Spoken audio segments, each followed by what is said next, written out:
Le projet de gestion des ressources naturelles au Sénégal, SENRM, est initié par le gouvernement du Sénégal et financé par la Banque mondiale à hauteur de 100 millions de dollars, répartis équitablement entre le ministère de l'Environnement et de la Transition écologique et le ministère des Pêches, des Infrastructures maritimes et portuaires pour une durée de 6 ans. L'objectif est de contribuer à améliorer la gestion des ressources halieutiques et forestières ainsi que l'accès à des opportunités liées dans les zones ciblées. Le budget alloué à la région de Kolda s'élève à 4,161 milliards de francs CFA. Écoutons la coordinatrice du projet. C'est Madame Diop Ndeye-Korambaye, je suis la coordonnatrice du projet de gestion des ressources naturelles au Sénégal, SENREM, pour le volet environnement.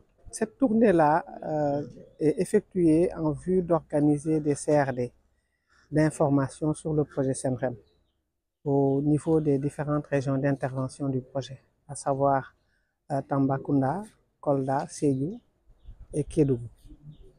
Nous avons déjà fait les régions de Tambacounda et Sédhiou, aujourd'hui c'est Kolda. Et l'objectif c'est de partager avec les différents acteurs les informations sur le projet, les objectifs du projet, les approches, les composantes, les activités, et recueillir également leurs perceptions et leurs suggestions par rapport à la mise en œuvre du projet. C'est très important parce qu'après on va se retrouver sur le terrain. Bien entendu, ça marque vraiment notre présence et notre action sur le terrain. Bien entendu, les activités ont démarré depuis 2022 avec l'entrée en vigueur de l'accord de financement du projet et beaucoup d'activités ont été réalisées. À titre d'exemple, un screening environnemental et social a été effectué pour des infrastructures, des constructions qui vont être réalisées au profit des services techniques comme la direction des eaux et forêts, chasse et conservation des sols. Donc aujourd'hui, c'est juste pour vraiment mieux marquer l'intervention du projet, le démarrage effectif des activités sur le terrain. Le projet SENREM est un projet du gouvernement du Sénégal avec l'appui de la Banque mondiale dans le financement pour un montant de 100 millions de dollars.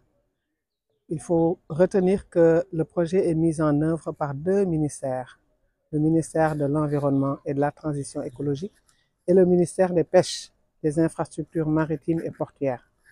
Alors le financement est réparti en 2 parts égales. Chaque ministère va mettre en œuvre ses activités pour un montant de 50 millions de dollars, environ 30 milliards de francs CFA.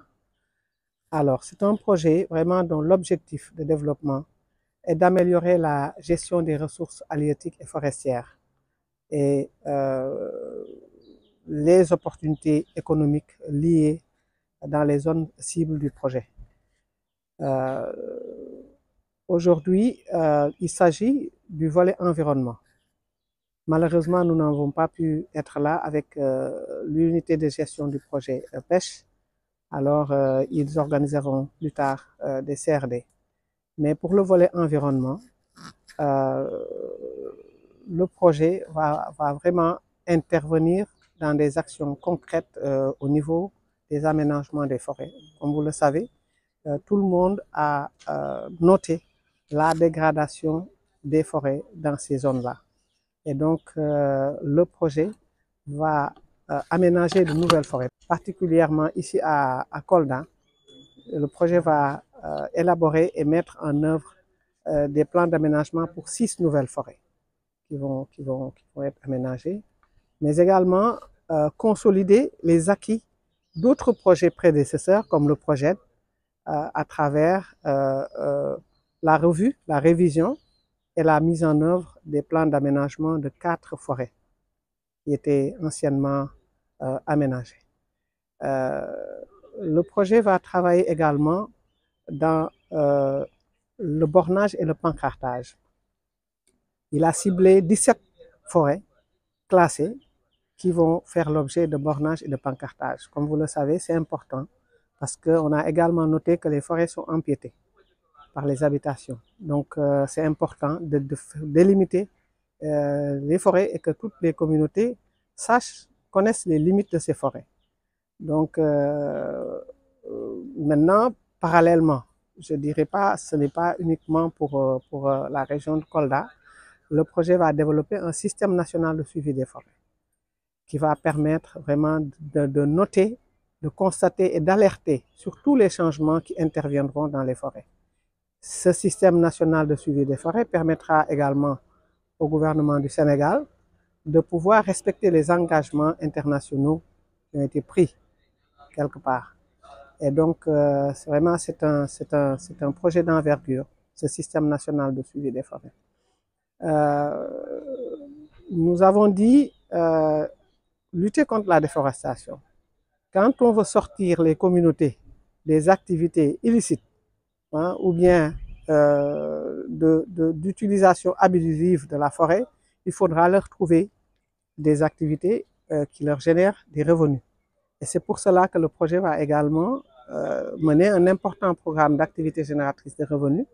Ici à Kolda, nous avons ciblé 21 sous-projets d'activités génératrices de revenus dans les domaines du maraîchage, de l'aviculture, de l'apiculture particulièrement. Donc, nous allons mener ces activités génératrices de revenus. Mais également, le projet va appuyer les services techniques qui sont présents dans la zone, comme les inspections des eaux et forêts, les services régionaux de l'environnement également, qui vont être appuyés pour mieux réaliser vraiment leur mission. Pour les eaux et forêts, nous allons construire des bâtiments. Par exemple, ici à Kolda, nous aurons le secteur forestier de Médina Yoro Fula qui sera construit et des triages de Buruko et de Bagnon qui vont être mis en place avec l'appui du projet. Le coût du financement destiné à la région de Kolda est de 4 milliards 161 millions de francs CFA.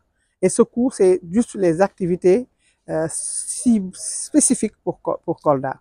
Ce coût n'intègre pas les activités transversales, hein, comme les systèmes de suivi des forêts, le commerce illicite de bois, qui est une activité très importante également, parce que quand même ça a été noté, hein, le trafic de bois. Et le projet a même engagé une étude pour définir une stratégie commune avec les pays qui sont à côté, pour qu'on puisse s'entendre sur une stratégie des actions spécifiques à entreprendre pour lutter contre ce commerce illicite de bois. Mais également, une autre activité très importante, c'est de promouvoir l'efficacité énergétique. Et ça, on essaie de diversifier les sources d'énergie. Nous aurons un important programme de diffusion de foyers améliorés également dans les différentes zones d'intervention du projet. Merci beaucoup. Effectivement, comme vous pouvez le constater, nous étions ici pour procéder au lancement officiel donc, du projet de gestion des ressources naturelles ici dans la région de Kolda. C'est un projet important parce qu'il vient donc répondre à un souci qui est là et qui est constant. C'est que nous avons assisté ces dernières années à la dégradation continue de l'environnement et des écosystèmes. Et cela est dû naturellement, en tout cas en grande partie, à l'action de l'homme, donc des actions anthropiques. Et de ce point de vue, il va falloir donc changer de paradigme. Et nous savons qu'effectivement les ressources naturelles donc, contribuent déjà à hauteur de 3,2% du PIB. Donc c'est un secteur de production très important donc, où l'homme effectivement côtoie l'environnement, côtoie les ressources naturelles, mais malheureusement on n'a pas jusqu'à présent maîtrisé donc, les actions donc, concernant donc, cette utilisation. C'est la raison pour laquelle, donc, compte tenu du fléau mondial que constitue donc, les changements climatiques, mais également les émissions de gaz à effet de serre et tout ce qui est pollution de la nature, il est important aujourd'hui de miser sur une gestion durable, concertée et maîtrisée des ressources naturelles pour la survie même de l'humanité. Et de ce point de vue, l'État du Sénégal, de concert avec la Banque mondiale, a jugé utile quand même de mettre en place ce projet qui est d'une importance capitale et qui va contribuer donc, à préserver les ressources naturelles de la Casamance.